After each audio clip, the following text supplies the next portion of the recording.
Hello, I'm Tom Wilkinson, and welcome to the Thinking in English podcast, a podcast for intermediate to advanced level learners of English.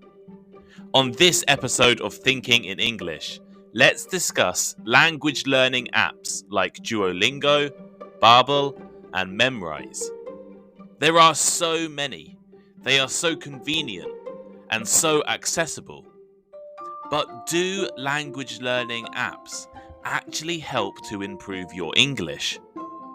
And if you keep listening to the end, I'll leave you with a few personal recommendations for the best English learning apps. Check out my blog, thinkinginenglish.blog, for a full transcript of today's episode. And why not check out my Instagram page as well, Thinking in English Podcast, or the link is in the description. Here is today's vocabulary list. As always, the written list is available in the description of the podcast and also on my blog, thinkinginenglish.blog. Scores. Scores. This plural noun means a lot of things or a lot of people. For example, he received cards from scores of local supporters. Religiously. Religiously. If you do something religiously, you do it regularly. As in, he visits his father religiously every week. Phonetic. Phonetic. A spelling system can be described as phonetic if you can understand how words are pronounced simply by looking at their spelling. For example, German is a largely phonetic language. Correspondence. Correspondence. Written communication such as letters and emails, as in, he was ordered to supply copies of any correspondence between his office and his client. Barrier. Barrier. A barrier is anything that prevents people from being together or understanding each other. For instance, despite the language barriers, they soon became good friends. Tedious. Tedious. Same as boring, really. For example, my last job was so tedious. Syntax. Syntax. Syntax is the grammatical arrangement of words in a sentence. Such as, Donald Trump was well known for his incorrect syntax.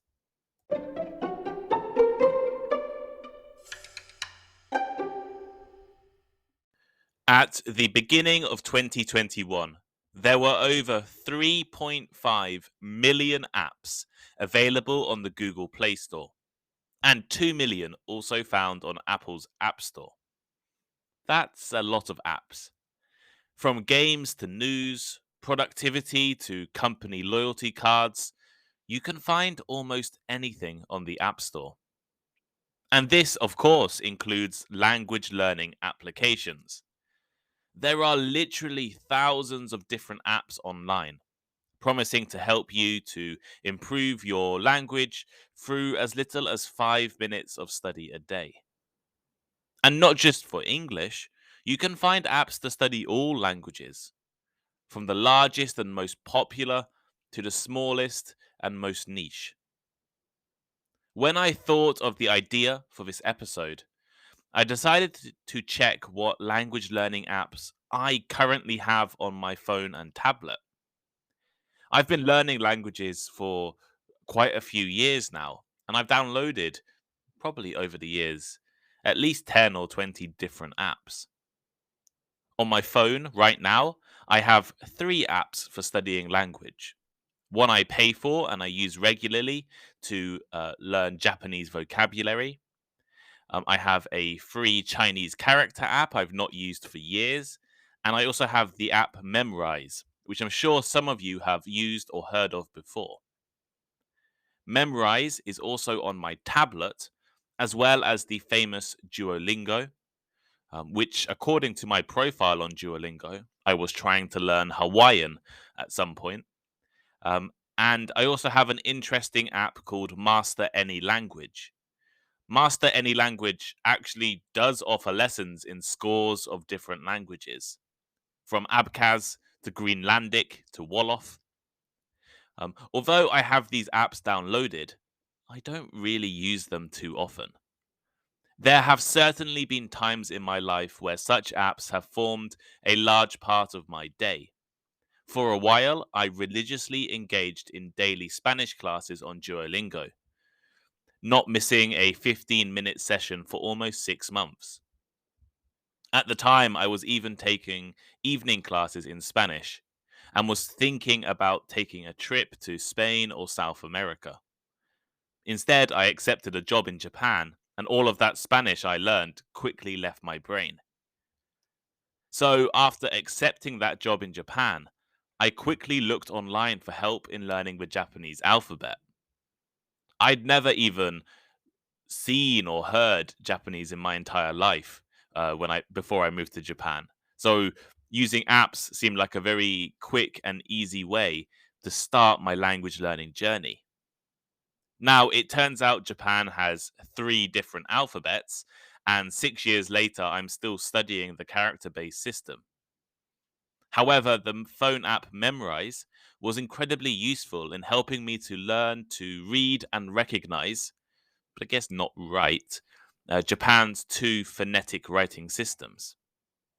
And once I really started to study the language, I gradually lost my dedication to those applications. Overall, the language skills that I have developed in Japanese and Chinese don't come from smartphone apps. They came from attending lessons, spending hours studying from textbooks, making myself speak in the languages in many different situations, and years of practice. Despite this, there is something very appealing about language learning apps. The idea that you can spend a few minutes a day on your phone, sat on the train to work, or while your family is watching a TV show you don't like, and gradually learn to speak sounds amazing. It's why I have so many language learning apps. I thought, yeah, why not? I'll learn Hawaiian. It is also why I tried to encourage my mum to use Duolingo to relearn her high school French and German a few years ago. And I'm not alone in being attracted to these kinds of education apps. Duolingo, as a free app, has over 30 million monthly users, while Babbel has over 1 million paid subscribers, and businesses like Rosetta Stone have transitioned from pre-smartphone correspondence services to popular internet apps. But does it work? Do language learning apps actually help to improve your skills? Or are they a waste of your time? What can language learning apps like Duolingo actually do? Well, let's start with some of the things language apps are good at doing. First, they are easy to use, accessible, and often affordable. In less than a minute, you can download Duolingo or something similar from an app store. You can register your account, choose a language, and get started on your learning journey. You can take the classes wherever you want, at home, on your lunch break, on the train, on the toilet, whenever you want, and you can choose yourself how long you want to study. This flexible style of learning is particularly appealing to people with busy schedules. In 2018, while I was studying in London, I took additional evening classes at my university in Japanese.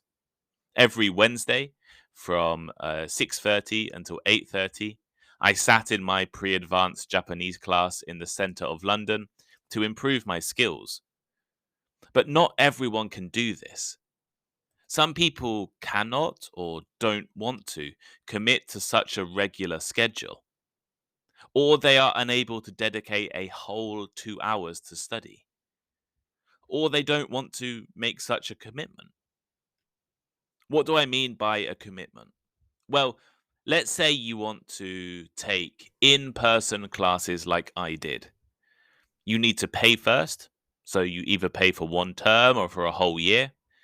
And in person language classes are not cheap, as I'm sure you are all aware. If you decide you don't like studying after a few classes, you probably won't get your money back. You need to commit time and money, a whole term or a whole year, and a whole lot of money. Online classes are usually a little cheaper, but still require a time and money commitment. Even buying a textbook can be expensive. So, this is one reason why free apps like Duolingo, Memrise, or Hello Talk are so good. They have such a low barrier for adoption. Anyone with a smartphone can begin studying languages without a commitment. So, apps are an excellent introduction to language learning and can help to encourage a studying habit. Duolingo, for example, is a really addictive platform. Apps have turned language study into a game and a competition. They encourage you to set goals, praise you when you learn something new, celebrate when you complete your lessons, and remind you to keep studying.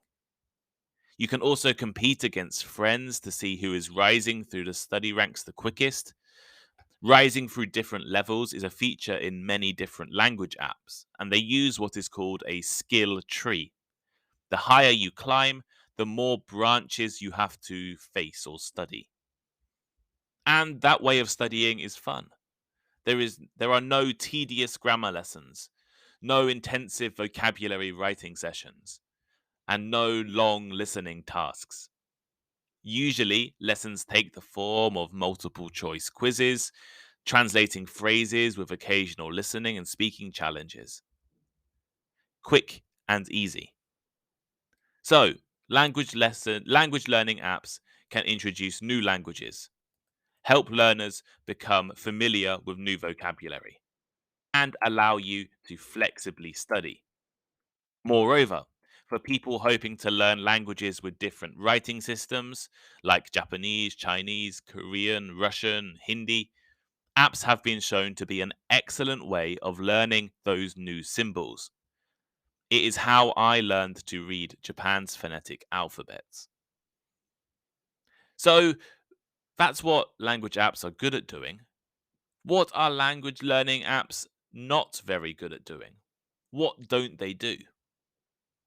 Well, they're not very good at teaching you languages for a start.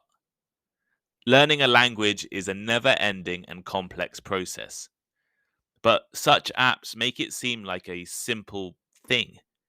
In reality, to learn a language, we must memorize individual words, learn correct syntax and grammar so we can build our own sentences, recognize and reproduce the symbols the language uses to write, and be able to make the correct sounds. And we need to be able to do this by ourselves, creatively in our own heads. Now, if you want to get to an maybe a high beginner or low intermediate language level, apps might be okay for you. As apps often focus on vocabulary and simple grammar, they can help you improve quickly in the early stages of learning, but they cannot help you to become fluent or conversational. Apps are good at teaching basic conversation phrases, which are useful for traveling, like where is the bathroom or how much does this cost? But remembering phrases is not learning a language. It's just remembering a phrase. Anyone can do it in any language.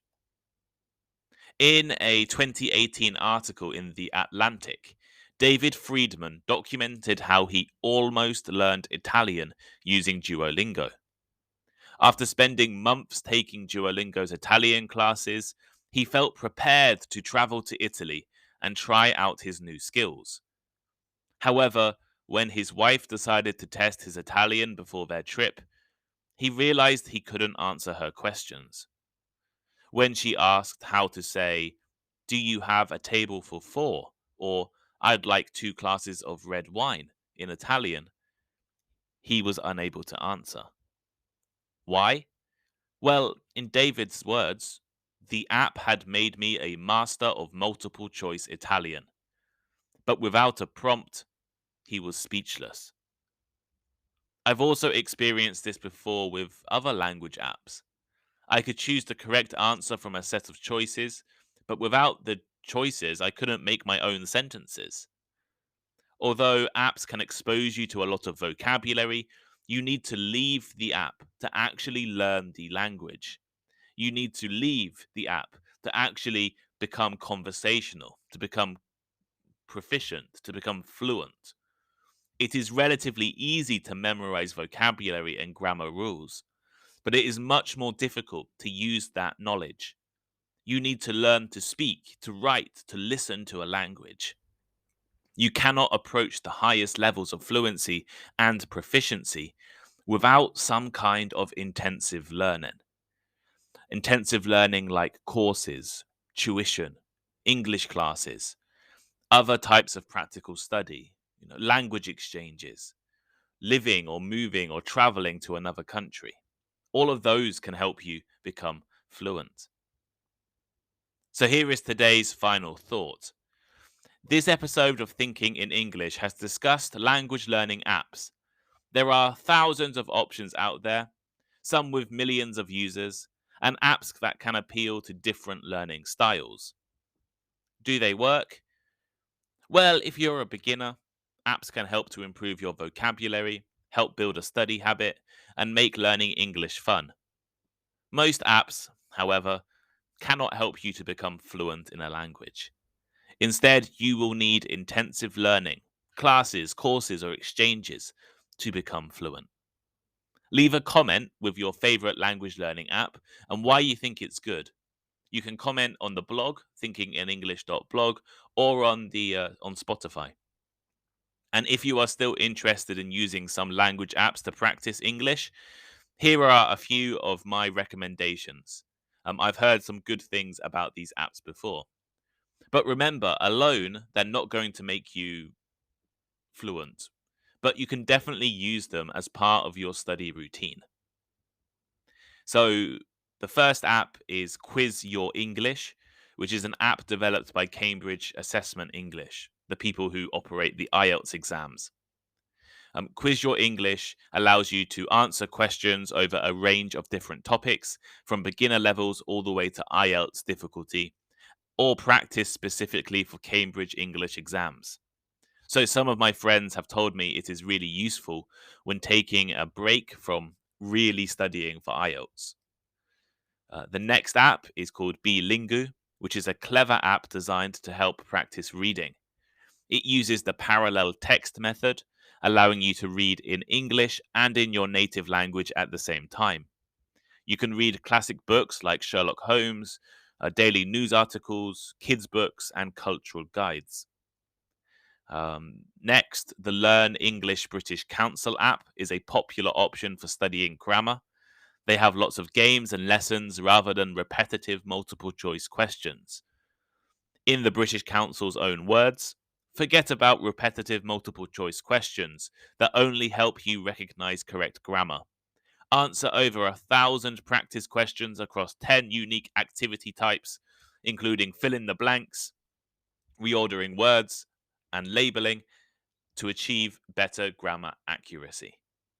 And finally, Hello Talk is a language exchange app.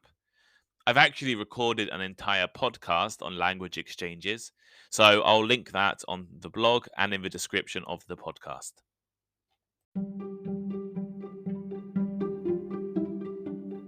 Thank you for listening to today's episode.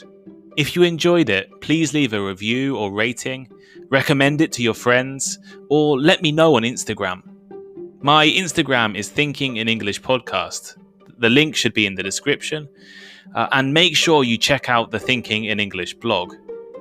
I love hearing from listeners, and I really appreciate all of the messages I have received over the past few months. Feel free to send me a message or, I don't know, give me some advice or recommend a topic. Have a great day, and I'll see you next time.